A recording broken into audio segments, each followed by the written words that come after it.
ஜோதிட நேயர்கள் அனைவருக்கும் வணக்கம். இன்னைக்கு நம்ம சேனல்ல என்ன பார்க்க போறோம் அப்படின்னு பார்த்தீங்கன்னா, அதாவது ஜூன் 14ஆம் தேதி ரொம்பவே ஒரு முக்கியமான நாளானது வருகிறது. இந்த முக்கியமான நாள் என்ன அப்படின்னு கேட்டீங்கன்னா, ஜூன் 14ஆம் தேதி வைகாசி கடைசியாக வரக்கூடிய ஒரு அமாவாசை நாள் அப்படின்னே சொல்லலாங்க. இந்த அமாவாசை பார்த்தீங்கன்னா மாதந்தோறும் வரக்கூடிய ஒரு சாதாரண அமாவாசை அப்படின்னு நம்ம சொல்லவே முடியாதுங்க.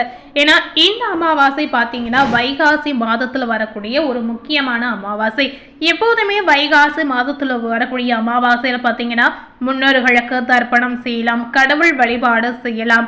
இந்த மாதிரி தெய்வ வழிபாட்டிற்கு உகந்த நாளாக, ஒரு முக்கியமான நாளாக, ஒரு தெய்வ சக்தி வாய்ந்த ஒரு நாளாகவும் இந்த நாளை நம்ம பார்க்கலாம். இந்த அமாவாசை நாளில் நம்ம தவறாமல் நிறைய விஷயங்களை செய்யணுங்க. அது மட்டுமல்லாமல் முக்கியமாக இந்த அமாவாசை நாளில் சில விஷயங்களை நம்ம செய்யக்கூடாதுங்க. இந்த மாதிரி நிறைய பேருக்கு பார்த்தீங்கன்னா இந்த அமாவாசை நாளுடைய மகத்துவம் மகிமை தெரிவதில்லை. இந்த மாதிரி தெரியாமல் நிறைய பேர் நடந்து கொண்டு வராங்க. ஸோ தெரியாதவர்கள் இந்த வீடியோ மூலம் கண்டிப்பா இந்த அமாவாசைக்கு எவ்வளவு முக்கியத்துவம் இருக்கு, இந்த அமாவாசை நாளில் நம்ம இப்படி செய்தால் நமக்கு இந்த மாதிரி ஒரு நற்பலன் கிடைக்குமா அப்படின்ற ஆச்சரியப்படுற அளவுக்கு நிறைய மாற்றங்கள் காத்திருக்கு அப்படின்னே சொல்லலாம்.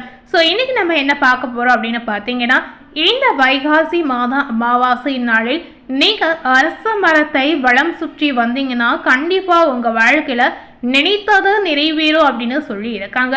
அதாவது வளம் சுற்றி வந்தால்தான் இது நடக்குமா அப்படின்னு கேட்டீங்கன்னா, கண்டிப்பா இந்த வைகாசி அமாவாசை நாளில் அரச மரத்தடி கீழே நீங்க நின்றாலும் சரி, அரச மரத்தை தொட்டாலும் சரி, கண்டிப்பா இந்த மாதிரி அற்புதங்கள் உங்களுக்கு நடக்கும் அப்படின்னு சொல்லப்பட்டிருக்கு. இந்த விஷயம் பார்த்தீங்கன்னா கண்டிப்பா அறிவியல் ரீதியாக சொல்லப்பட்டிருக்கக்கூடிய ஒரு முக்கியமான கருத்தாகவும் நம்ம பார்க்கலாங்க. அதாவது பொதுவாகவே அமாவாசை அப்படின்னு சொல்லும்போது இந்த நாள் முன்னோர் வழிபாட்டிற்கு ஏற்ற நாள், முன்னோர் வழிபாட்டிற்கு உகந்த நாள் அப்படின்னு நிறைய பேருக்கு கண்டிப்பா தெரிந்திருக்கும். நிறைய பேருக்கு அமாவாசையில என்ன செய்யணும் அப்படின்ற விஷயங்கள் தெரிவதில்லை.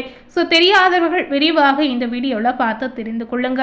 இந்த அமாவாசை நாளில் நம்ம மாதந்தோறும் வரக்கூடிய நாட்களில் என்ன செய்வோம் அப்படின்னு பார்த்தீங்கன்னா, அதாவது உங்களுடைய முன்னோர்களுக்கு மனதார நினைத்து வீட்டை சுத்தமாக துடைத்து முன்னோர்களுக்கு பிடித்த உணவுகளை நீங்க நெய்வேத்தியமாக செய்து முன்னோர்களுக்கு படையலாக படைப்பீங்க.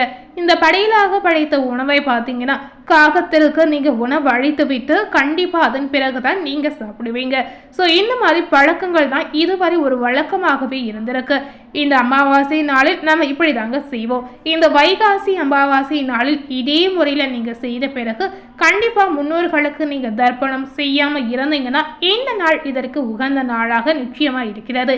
இந்த நாளில் உங்களுடைய முன்னோர்களுக்கு நீங்க தர்ப்பணம் செய்து வந்தீங்கன்னா உங்களுடைய முன்னோர்கள் இதனை மனதார ஏற்று உங்களுக்கு மனதார ஆசீர்வாதம் செய்து பரிபூரணமாக உங்களை வாழ்த்து செல்வாங்க அப்படின்னு சொல்லப்பட்டிருக்கு. ஸோ இந்த வைகாசி அமாவாசை நாள் முன்னோருக்கான ஒரு நாளாக பார்க்கப்படுகிறது. ஸோ இந்த நாளில் நீங்கள் என்னென்ன விஷயங்களை செய்யலாம், இந்த மாதிரி விஷயங்களை செய்தால் உங்கள் வாழ்க்கையில் இவ்வளவு ஆச்சரியமான நன்மைகள் நடக்குமா அப்படின்ற அளவுக்கு கண்டிப்பாக நம்ம இப்போ பார்த்து தெரிந்து கொள்ளலாம்.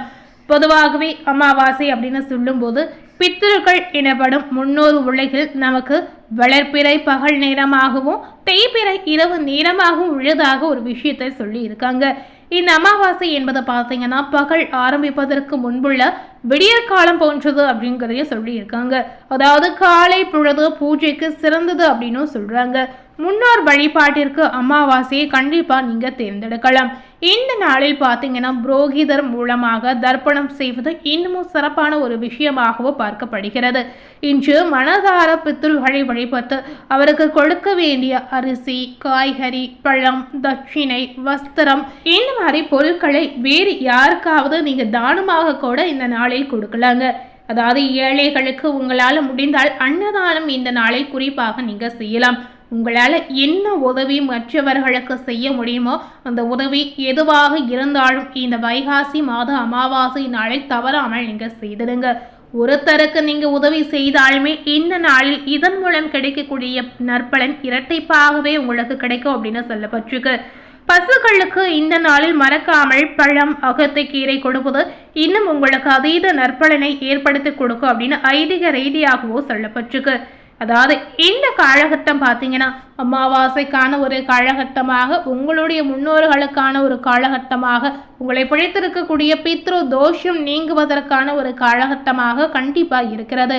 ஸோ இதனால் அனைவரும் இந்த நாளில் நீங்கள் பித்ரு தர்ப்பணம் செய்யாமல் இருந்தீங்கன்னா மறக்காமல் இந்த நாளில் செய்து வாருங்க. அது மட்டும் இல்லாமல் பார்த்தீங்கன்னா இந்த அமாவாசை நாளில் திங்கட்கிழமை வரக்கூடிய அமாவாசை ரொம்பவே விசேஷமாக சொல்லப்படுது. திங்களும் அமாவாசையும் இணையக்கூடிய நாள், அதாவது அம்மா சோமவாரம் அப்படின்னு சொல்லுவாங்க. அது போலவே இந்த அமாவாசை பார்த்தீங்கன்னா ஞாயிற்றுக்கிழமை அன்று வருகிறது. ஸோ இந்த ஞாயிற்றுக்கிழமை வரக்கூடிய அமாவாசை பார்த்தீங்கன்னா இன்னமும் ரொம்ப ரொம்ப ஒரு விசேஷமான அமாவாசை அப்படின்னே சொல்லலாம். இந்த ஞாயிற்றுக்கிழமை வரக்கூடிய அமாவாசை நாளில் நம்மளுடைய முன்னோர்கள் பெரியவர்கள் நம்மளுடைய வீட்டில் பார்த்தீங்கன்னா அனைவரையுமே உட்கார வைத்து வீட்டில் சுற்றி போடுவாங்க. இந்த மாதிரி ஒரு முக்கியத்துவம் கொண்டு இருக்கக்கூடிய இந்த நாளில் நீங்கள் என்ன செய்யணும் அப்படின்னு கேட்டிங்கன்னா, அதிகாலையில் எழுந்து நீராடி கோவிலில் உள்ள அரச மரத்தை 11 முறை நீங்கள் சுற்றி வரலாங்க. அரச மரத்தை ஏன் சுற்றணும், அரச மரத்திற்கு என்ன பலன் இருக்குது அப்படின்னு கேட்டிங்கன்னா, இந்த அமாவாசை நாளில் நீங்கள் அரச மரத்தை சுற்றி வரும்பொழுது கண்டிப்பாக இதன் மூலம் கிடைக்கக்கூடிய மாற்றங்கள் நிறையவே இருக்குங்க. அரச மரத்தை சுற்ற முடியாதவர்கள் அரச மரத்தை நீங்கள் தொட்டு பார்த்தால் கூட இதன் மூலம் கிடைக்கக்கூடிய நற்பலன் அதிகமாக இருக்குது அப்படின்னு சொல்லலாம். இப்படி இந்த அரச மரத்தை சுற்றி வந்தால் என்ன பலன் கிடைக்கும் அப்படின்னு கேட்டிங்கன்னா, இதற்கு உங்களுக்கு அதீத மாற்றங்கள் உங்கள் வாழ்க்கையில் ஏற்படும் அப்படின்னு குறிப்பாக சொல்கிறாங்க. அதாவது உங்களுக்கு தீராத நோய் இருந்தால் தீராத நோய் உங்களுக்கு குணமடையும். நீங்கள் ஒரு விஷயத்தை மனதில் நினைத்து கொண்டு இந்த மாதிரி நீங்கள் பிரார்த்தனை செய்து இந்த அரச மரத்தை நீங்கள் தொட்டாலும் சரி சுற்றி வந்தாலும் சரி கண்டிப்பாக நினைத்தது நிறைவேறும் அப்படின்னு சொல்கிறாங்க. அது மட்டுமில்லாமல் இந்த அரச மரத்தை 11 முறை இந்த வைகாசி அமாவாசை நாளில் சுற்றி வரக்கூடிய தம்பதியர்களுக்கு குழந்தை பாக்கியம் நிச்சயமாக கிடைக்கும் அப்படின்னு முக்கியமாகவே சொல்லி இருக்காங்க. இந்த விஷயம் பார்த்தீங்கன்னா உண்மையாகவே நடந்திருக்கக்கூடிய ஒரு விஷயமாகவும் பார்க்கப்படுகிறது. அறிவியல் பூர்வமாக சொல்லியிருக்கக்கூடிய ஒரு விஷயமாகவும் பார்க்கப்படுகிறது. என்ன அமாவாசை அன்று விடியற் காலையில் அரச மரத்தை 3 முறை வலம் வந்தீங்கன்னா கண்டிப்பாக நோய் நொடி இல்லாமல் வளலாங்க. 11 முறை சுற்றி வந்தீங்கன்னா உங்களுடைய எண்ணங்கள் நீரும். நோய் நொடி இருக்கிறவர்கள் 3 முறை சுற்றி வந்தாலே போதுங்க. ஸோ ரொம்ப காலகட்டமாக தீராத நோயில் அவதைப்பட்டு இருந்தீங்கன்னா கண்டிப்பாக இந்த வைகாசி அமாவாசை நாளில் இந்த ஒரு விஷயத்தை செய்திடுங்க. அது மட்டும் இல்லாமல் இந்த அமாவாசை நாளில் வீட்டில் குல தெய்வத்தை வழிபட்டு வந்தீங்கன்னா எல்லா நன்மைகளும் உங்கள் வாழ்க்கையில் நடக்கும் அப்படின்னு சொல்லப்பட்டிருக்கு. ஸோ இதனால் உங்கள் வாழ்க்கையில் இருக்கக்கூடிய தடை தடங்கள் சிக்கல் பிரச்சனை சிக்கல் எதுவாக இருந்தாலும் அனைத்துமே தீரக்கூடிய வாய்ப்பு இதனால் நிச்சயமாக உங்களுக்கு காத்திருக்கு. ஸோ மறக்காமல் இந்த வைகாசி அமாவாசையில் நினைத்ததை நிறைவேறணும், உங்களுடைய ஆசைகள் கனவுகள் அனைத்துமே நிறைவேறணும் அப்படின்னு நினைத்தீங்கன்னா இந்த ஒரு விஷயத்தை தவறாமல் செய்து வாருங்க. ஸோ இன்னைக்கு நம்ம சேனலில் அமாவாசையினுடைய சிறப்பு என்ன, அரச மரத்தினுடைய மகிமை என்ன அப்படின்னு பார்த்துருப்பீங்க. மேலும் இது போல் ஒரு புதிய தகவலை தெரிந்து கொள்ளணும் அப்படின்னு நினைத்தீங்கன்னா மறக்காமல் நம்ம சேனலில் சப்ஸ்கிரைப் பண்ணி பக்கத்தில் இருக்கக்கூடிய பெல் பட்டனையும் மறக்காமல் ப்ரெஸ் பண்ணிடுங்க. நீங்கள் சப்ஸ்கிரைப் பண்ணால் மட்டுமே நம்ம சேனலில் போடக்கூடிய எல்லா நியூ அப்டேட்டான வீடியோஸும் நீங்கள் உடனுக்குடன் பார்த்து தெரிந்து கொள்ளலாம். தேங்க்யூ.